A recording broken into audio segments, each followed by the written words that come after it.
এই সপ্তাহে আমি 3400 টাকা পেয়েছি। আমার 269টা পার্সেল ছিল, আগের সপ্তাহের থেকে একটু বেশি হয়েছে। আর আজকে তো মহালয়া, আর 7 দিন পরেই পুজো। তো আমাদের তো প্রতিদিন তেল পুড়তে হয়, তেলের পয়সা তো কোম্পানি দেয় না। তো পুজোতে 2000 টাকা তুলে আনলাম, মায়ের জন্য বাবার জন্য 1000 টাকা। 2000 টাকা আছে, আর বউ ছেলের জন্য 1000 টাকা। 1000 টাকা বাবার 500, তোর 500। ঠিক আছে, তুই 500 টাকা শাড়ি নিবি, বাবাকে 500 টাকার পাঞ্জামা কিনে দিবি। ঠিক আছে, আর এটা লাড্ডুর জন্যে, লাড্ডুর মায়ের জন্যে। এই যে বাবাও চলে এসছে, মাকে 500 টাকা দিলাম তোমার জন্যে। আমার জন্য হ্যাঁ, 500 টাকা নিলাও। দিল।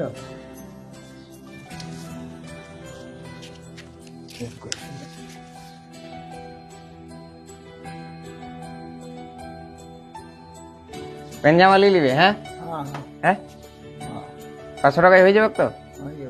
আচ্ছা, আর এই নাও তোমাদের, তোমার 500 ধরো। আর লাড্ডুরটা লাড্ডু নিয়ে নিয়েছে, তোমারটা তুমি নাও। বাবা তুই দুটোই নিবি? দুটোই নিবি? হ্যাঁ, তোমার 500, লাড্ডুর 500। ও তো দুটাই আর আমার এখন অনেক পাঞ্জামা আছে, আগের গুলোই আছে, ছিঁড়তে পারিনি। আমি কালী পুজোতে নিলেও চলবে, আমি কালী পুজোতে নিয়ে নেবো।